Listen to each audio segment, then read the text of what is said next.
Hello Gemini, Sun, Moon, Rising, and Venus signs. Kamusta kayo? Sana po'y nasa mabuti kayong kalagayan. Welcome back po sa Star Tarot.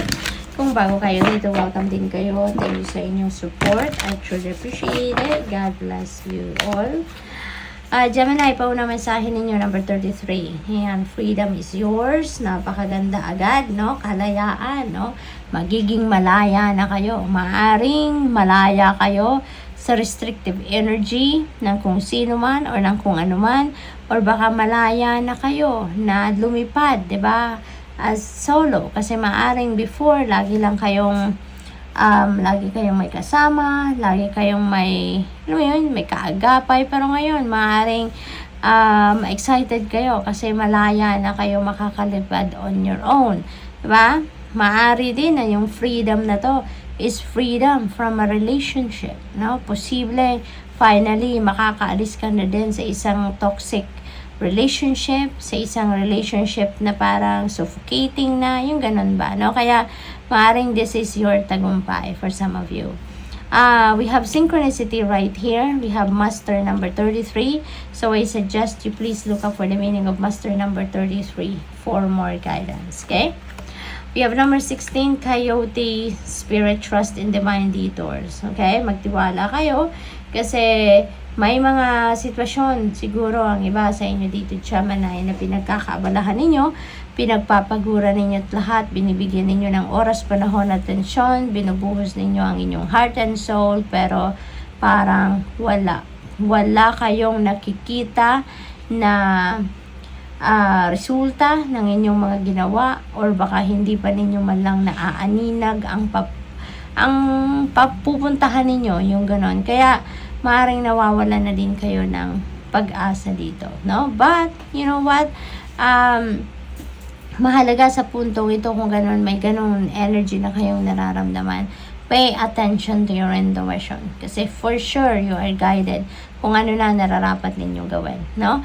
At maaaring merong gabay dito na ibibigay sa inyo heading towards a different direction. Something better, no? Sa iyong sitwasyon. Kasi maaaring kung ano man ang pinagkakabalahan ninyo ngayon, maybe that is not meant for you at this time. Maybe that is not the best for you. Kaya maaaring dalhin kayo ng universe dito sa isang divine detour, no? At maaaring maaaring malilinawan ang inyong isipan, that you will be guided, no, to move towards whatever this is, no, na detour na ito. So what else? Number 3, set healthy boundaries. Ayan, Gemini, set healthy boundaries kasi panahon na para mag-set kayo ng boundaries ninyo, kasi maaaring sa sobrang kabaitan ninyo, marami na sigurong umaabuso sa inyo.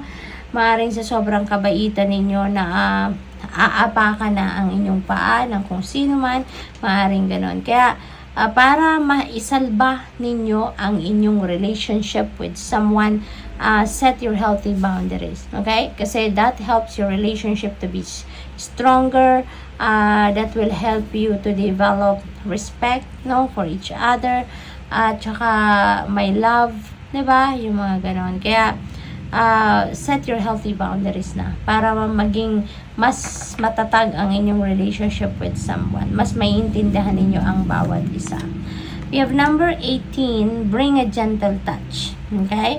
Hindi kailangang brusko ang approach ninyo sa buhay, approach ninyo sa mga tao, sa inyong mga sitwasyon. Okay? Kailangan malumanay lang, mahina lang, yung barong kahit gusto nyo nang sumabog, magpo-project pa rin kayong mabait. Kasi that is a requirement of you, no, sa inyong sitwasyon, no? So, piliin niyo na maging kalmado, piliin niyo na maging peaceful kayo, yung ganon, okay? As you approach the situations sa buhay niyo. So, tingnan natin kung ano pa ang ganap dito for Gemini. We have mindfulness. Ayan, peaceful presence, quiet mind. Maaring ito yung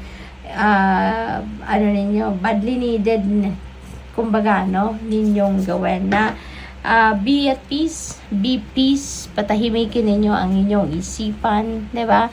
tahimik lang, magano kayo, kalmahin ninyo ang inyong sarili at maaring ito na yung tamang pagkakataon na kayo ay magnilay-nilay, mag-reflect, magmuni-muni, yung gano'n. Okay?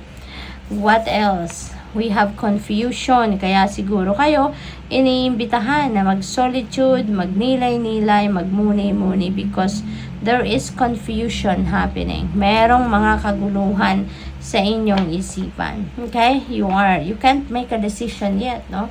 Hindi kayo magkaroon ng katahimikan siguro sa isip ninyo. Kaya kayo'y nasa gitna at hindi ninyo malaman which way you're going, left or right, diba? Ano ang inyong gagawin. Alright? Kaya kailangan ninyo na magnilay-nilay kayo, spend time by yourself para makapag-focus kayo sa sarili ninyo at marinig ninyo kung ano ang bulong ng soul ninyo at ang inyong intuition. Okay? We have your eternal spirit. Ayan, Gemini. So, connect with your higher self talaga. Connect with your intuition. Listen to your soul. Yun ang sinasabi ng tatlong energy na to. Gemini, siguro meron kayong mga importanteng gabay na pinapadala na sa inyo ng universe at yun ang kailangan ninyong mapakinggan. Pero kung busy kayo, laging may ginagawa ang inyong katawan, laging umaandar ang inyong isipan, 1,000 RPM ang takbo ng isip ninyo, sigurado hindi ninyo maririnig ang bulong sa inyo ng iyong intuition, no? Kaya paulit-ulit, ayan, iisa, para magkaroon kayo ng kalinawan sa inyong isipan, you'd be able to decide kung ano ang tama, kung ano ang dapat, kung ano ang best, no? Kailangan ninyo na magnilay-nilay kayo. Kailangan ninyo na mag-reflect, mag-isip-isip, mag-introspection kayo. Okay? So, good luck to that. We have number 9, completion. Ayan. So, maganda ito, Gemini. Merong completion dito na magaganap. Meron na kayong matatapos na proyekto, trabaho, pag-aaral, kung ano pa man na pinagkakaabalahan ninyo. Ano? So, what else? We have 87 synchronicity and divinely guided kayo, Gemini. Alam nyo yon. Pinapadalhan kayo ng mga mensahe through your intuition.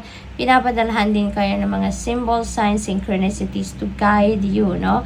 Kung hindi ninyo napipick up through your intuition ng mga guidance para sa iyo, you are also being sent signs, symbols, and synchronicities, no? So that you will be guided sa inyong mga sitwasyon. We have number 8, manifestation. Napaka-powerful naman ito kasi nasa period kayo of higher